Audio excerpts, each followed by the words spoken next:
What if the most dangerous thing about the Zodiac Killer wasn't the murders? For more than 50 years, investigators searched for a man. They analyzed fingerprints, compared handwriting, decoded cryptic messages, chased countless suspects. Yet perhaps they were chasing the wrong victory, because every time another letter appeared, every time another newspaper printed his words, every time millions of Americans looked over their shoulders, he had already won. The murders made headlines, but the fear became the real story. And maybe that was exactly the story he wanted the world to tell. This isn't just the story of an unidentified killer.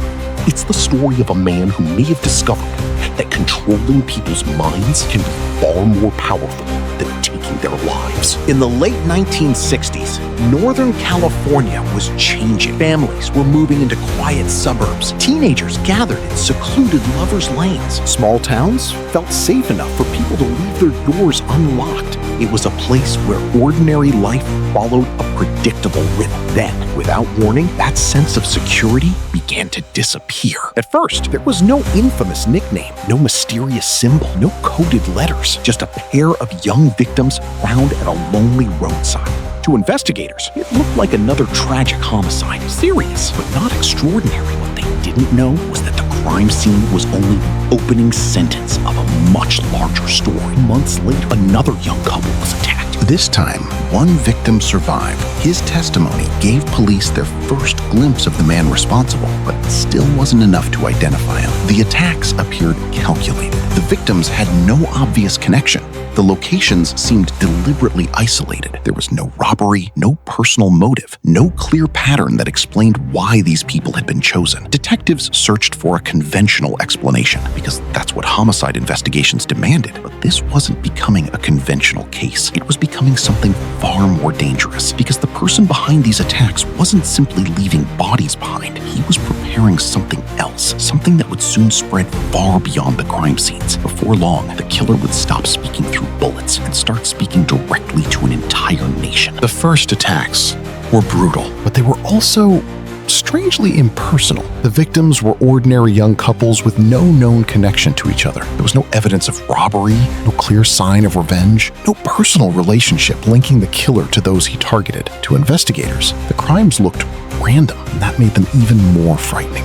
In most homicide cases, detectives begin with a simple question: who knew the victim? Here, that question led nowhere.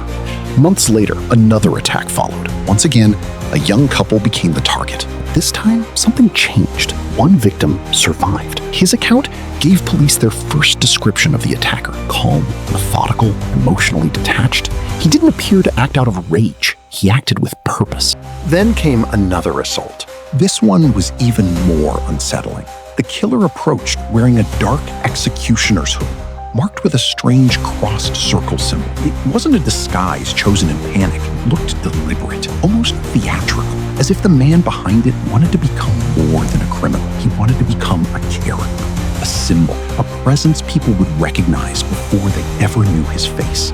Weeks later, the violence moved into the streets of San Francisco. A taxi driver was shot in a wealthy neighborhood. Witnesses saw a man calmly walking away. Police officers came astonishingly close to stopping him, but confusion over the suspect's description sent them in the wrong direction. It would become one of the most discussed mistakes in the history of the investigation. Looking back, it's tempting to believe these murders were the heart of the Zodiac story. In reality, they were only creating something much larger, because after the shootings ended, the conversation had only just begun. A few weeks after the attacks, the investigation took an unexpected turn. 3 major newspapers in Northern California received nearly identical letters. The writer claimed responsibility for the murders, but these weren't ordinary confessions. It was the first undeniable sign that the killer wasn't hiding from attention. He was chasing it. Alongside the letters was a strange symbol, a circle crossed by 2 lines. It would soon become one of the most recognizable images in criminal history. And beneath that symbol, the writer writer gave himself a name. This is the Zodiac speaking. From that moment, the investigation changed forever. They were dealing with someone who understood the power of publicity. The letters didn't simply report crimes, they demanded attention. In one message, the writer threatened more violence if his words were not printed on newspaper front pages. The demand placed editors in an impossible position. If they refused, they risked ignoring a potential threat to public safety. If they published the letters, they gave the killer exactly what he wanted, a stage. Then came the ciphers, complex coded messages that challenged the public to solve.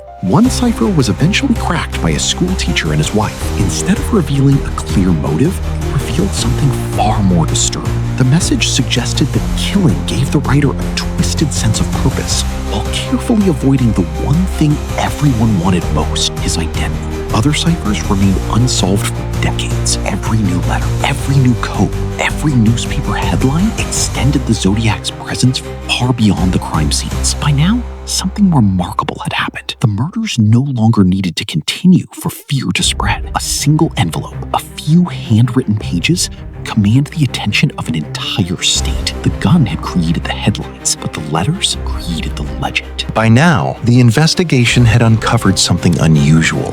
The Zodiac Killer wasn't simply communicating with police, he was performing. Every letter appeared carefully constructed. Every symbol seemed intentionally repeated. Every message demanded to be read. Criminal profilers often distinguish between offenders who avoid attention and offenders who seek it. Most serial killers work to erase evidence, reduce risk, and disappear into ordinary life. The Zodiac repeatedly did the opposite. He inserted himself into the investigation. He criticized police. He mocked investigators. He challenged newspapers. And with every new letter, he reminded the public that he was still watching. That behavior suggests something important. The murders alone were never enough. The emotional reaction they created was part of the objective. Fear became a weapon that could travel much farther than a bullet ever could. Families changed their routines. Young couples became afraid of isolated places. Newspapers filled their front pages with speculation. Radio stations discussed his latest messages. Even people living hundreds of miles away began to feel personally threatened. Without entering their homes, he had entered their minds. Researchers have often noted that public recognition can become a powerful reward for certain offenders. In the Zodiac case, that pattern appeared again and again. His letters repeatedly pulled attention back toward himself, ensuring that the story never truly ended. He wasn't just trying to avoid being forgotten, he was actively shaping the way the public remembered him. That's why the ciphers mattered. That's why the signature mattered. That's why every message carried the same unmistakable identity. The Zodiac wasn't building only a criminal record. He was building a character, a name, a symbol, a myth powerful enough to survive long after the crimes themselves had faded from the headlines. Because when people fear an idea more than a person, that idea becomes almost impossible to catch.